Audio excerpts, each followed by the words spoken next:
শোনা যাচ্ছে বেগম জিয়াকে নিয়ে, খালেদা জিয়াকে নিয়ে লন্ডনে যাচ্ছে একটি বিশেষ বিমান, কাতার থেকে আসছে। তো এই বিমানে লন্ডনে কে যাচ্ছেন, বেগম জিয়া নাকি তার মৃতদেহ? এবং সেই সঙ্গে আলোচনার বিষয়, সত্য ফাঁস হওয়ার ভয়ে বেগম জিয়ার চিকিৎসায় ভারতের সহায়তা নেওয়া হয়নি, এই অভিযোগ দুটো। বিখ্যাত নাট্যকার মনোজ মিত্রের সাজানো বাগান নাটকটি অবলম্বনে আর এক বিখ্যাত চিত্র পরিচালক তপন সিংহ বাঞ্ছারামের বাগান নামে একটি চমৎকার সিনেমা বানিয়েছিলেন। এই ছবির এক দৃশ্যে গ্রামের ডাক্তারের ভূমিকায় বিখ্যাত কৌতুক অভিনেতা রবি ঘোষ বাঞ্ছারাম বেঁচে আছে না মরে গেছে সেটা তার নাড়ি টিপে পরীক্ষা করছে। কিন্তু নারীর গতি বড় বিচিত্র, এই আছে তো এই নেই। যখন পাওয়া যাচ্ছে না নারীর স্পন্দন, ডাক্তার আনন্দে বলছে নেই, মানে বেঁচে নেই। পর মুহূর্তে খুঁজে পাচ্ছে নারীর চলা, অমনি দুঃখে ভেঙে পড়ছে আছে। পর মুহূর্তে আবার নেই এবং আছে, এই আছে এই নেই। এই দেখে জমিদার মশাই, যিনি বাঞ্ছারামের মরে যাওয়ার জন্য যিনি খুব চেষ্টা করছিলেন, তিনি বললেন, তুমি নারী দেখছো না কই মাছ ধরছো ডাক্তার? এবার কি আর হাসপাতালে বেগম খালেদা জিয়ার চিকিৎসায় নারীর স্পন্দন আছে কি নেই সেটা নিয়ে বাঞ্ছারামের বাগান সিনেমার ওই দৃশ্যের মতোই এক বিচিত্র পরিস্থিতি তৈরি হয়েছে। হাসপাতালের ভেতরে বেগম জিয়ার চিকিৎসায় আছেন যারা, তারা নারীর গতি আর খুঁজে পাচ্ছেন কিনা সে ব্যাপারে একেবারে টু শব্দটি করছে না। কিন্তু হাসপাতালের বাইরে সারা দেশ জুড়ে প্রবল জল্পনা, বেগম জিয়ার শরীরে আর নারীর স্পন্দন নেই, অর্থাৎ তিনি মৃত। এই কথা যে শুধু আমজনতা বলছে তা নয়, বিএনপির নেতারাও, এমনকি বড় একজন নেতা, প্রাক্তন সেনাকর্তা এবং সাবেক সাংসদ, অসম্ভব রকমের খালেদা জিয়ার ভক্ত, অবসরপ্রাপ্ত মেজর আখতারুজ্জামান তো একেবারে জোরে শুনে একের পর এক সাক্ষাৎকারে বলছেন একথা যে দেশনেত্রী খালেদা জিয়া আর বেঁচে নেই। তিনি আবার দেশনেত্রী নন, তিনি দেশমাতা, এই কথাটা বলেন। হাসপাতালে চিকিৎসা হচ্ছে, ইনজেকশন ফোড়া হচ্ছে তার মৃতদেহে, এটাও পর্যন্ত বলেছেন আখতারুজ্জামান। একটা লক্ষণীয় বিষয় হলো, বিএনপির মির্জা ফখরুল আলমগীর সহ অন্য বড় নেতারা যারা আছেন ঢাকায় কিংবা বাংলাদেশে, তারা বেগম জিয়ার শারীরিক অবস্থা নিয়ে একটি শব্দ কেউ বলছেন না। সবাই আশ্চর্যজনকভাবে চুপ, মুখে কুলুপ এঁটেছেন। এতে মৃত্যুর জল্পনা আরো ডানা মেলছে। আর সরকারও এ ব্যাপারে মুখে কুলুপ। প্রথম দিকে মেডিকেল বুলেটিনে যা জানা গিয়েছিল সেটা ছিল এরকম, বেগম খালেদা জিয়া গুরুতর অসুস্থ। তারপরের বুলেটিনে অবস্থার উন্নতি নেই, তারপর অবস্থার অবনতি, মানে প্রথমে গুরুতর অসুস্থ অবস্থায় হাসপাতালে এলেন, পরের বুলেটিনে অবস্থার উন্নতি নেই, তারপর অবস্থার আরো অবনতি, তারপর থেকে অবস্থার পরিবর্তন নেই, আর কোনো বুলেটিন নেই। ব্যাপারটা তাহলে কি দাঁড়ালো সেটা কি বলার দরকার আছে? এসবের ফলে মানুষের মনে যদি এই বিশ্বাস দৃঢ় হয় যে বেগম জিয়া আর বেঁচে নেই, তাহলে কি মানুষকে খুব একটা দোষ দেওয়া যায়? গতকাল এই ব্যাপারে আমি একটি ভিডিও করেছিলাম, গত পরশু করেছিলাম। সেই ভিডিওতে আমি তার যেখানে আমার যত সবাই কমেন্টস দিয়েছেন, সেই কমেন্টসে বেশিরভাগ কমেন্টস, কয়েকশো কমেন্টস, তার মধ্যে বেশিরভাগ কমেন্টসে হচ্ছে তারা বলেছেন যে খালেদা জিয়া মারা গেছেন কয়েকদিন আগে, কিন্তু এই সরকার সেটা প্রচার করছে না। এই সন্দেহ আরো দানা বেঁধেছে আরেকটি ঘটনায়। ঢাকার ব্রিটিশ হাই কমিশনার সারা কুকের খালেদা জিয়াকে দেখতে আসা এবং এ নিয়ে গণমাধ্যম সহ বিভিন্ন মহলে যে জল্পনা আলোচনা চলছে তা নিয়ে, ব্রিটিশ হাই কমিশনার একমাত্র বিদেশি কূটনীতিক যিনি খালেদা জিয়াকে হাসপাতালে দেখতে এসেছেন। এটি স্বাভাবিকভাবেই রাজনৈতিক ও কূটনৈতিক মহলে বিশেষ জল্পনা তৈরি করেছে। দেখুন, আমেরিকা দেখতে এলে সেটা নয় বুঝতাম, তার একটা কারণ আছে। কারণ আমেরিকা চাইছিল যে বিএনপিকে ক্ষমতায় নিয়ে আসা, এইটা চাইছিলেন ট্রাম্প প্রশাসন কিছুদিন আগে পর্যন্ত, এবং আওয়ামী লীগকে নির্বাচনের বাইরে রাখা। তাদের সেই অবস্থার পরিবর্তন ঘটেছে। সেই ঘটার প্রেক্ষিতে তাহলে যদি আমেরিকার যে মানে ইউএস হাই কমিশনার ঢাকায় তিনি যদি আসতেন তবু একটা কথা ছিল, কিন্তু এসছেন কে ব্রিটিশ হাই কমিশনার। এটি স্বাভাবিকভাবে রাজনৈতিক ও কূটনৈতিক মহলে বিশেষ জল্পনা তৈরি করেছে। কেন তিনি এলেন?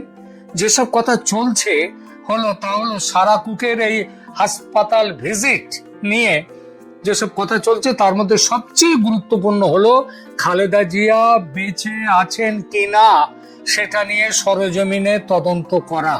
কারণ হঠাৎই ইউনূস সরকার চেষ্টা শুরু করেছে উন্নত চিকিৎসার জন্য বেগম জিয়াকে কাতারের বিশেষ বিমানে করে লন্ডনে নিয়ে যাবেন।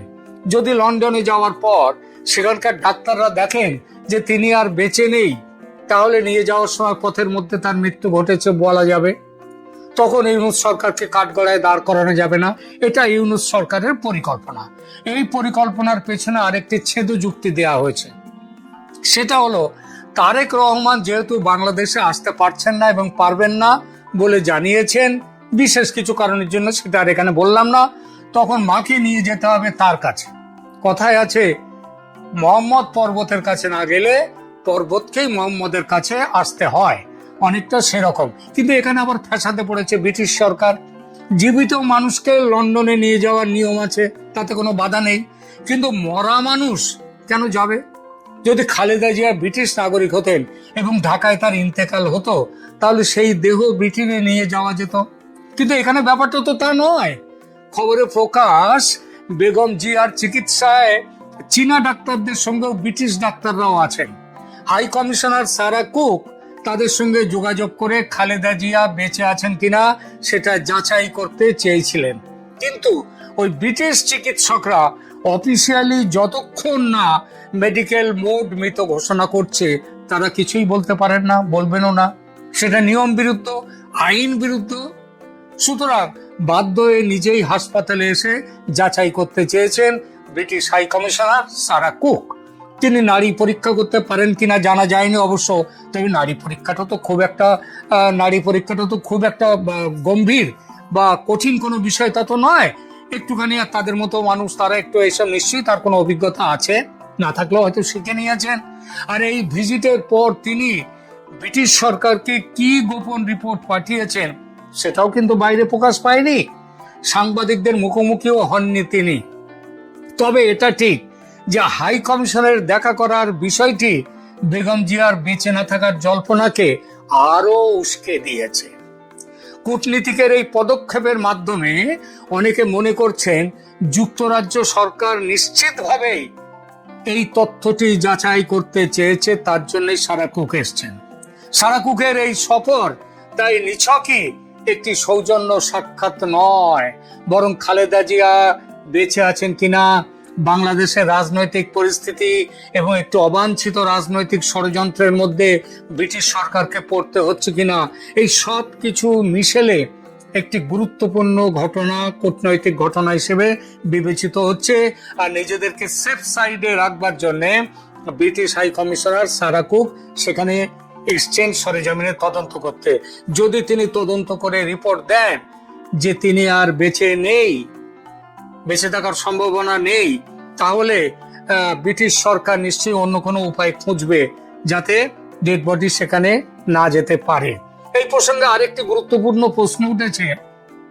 ভারতের প্রধানমন্ত্রী নরেন্দ্র মোদী 1 ডিসেম্বরে এক্সপোস্টে বলেছিলেন খালেদা জিয়ার, প্রাক্তন প্রধানমন্ত্রী খালেদা জিয়ার চিকিৎসার জন্য সব রকমের সাহায্য দিতে ভারত প্রস্তুত।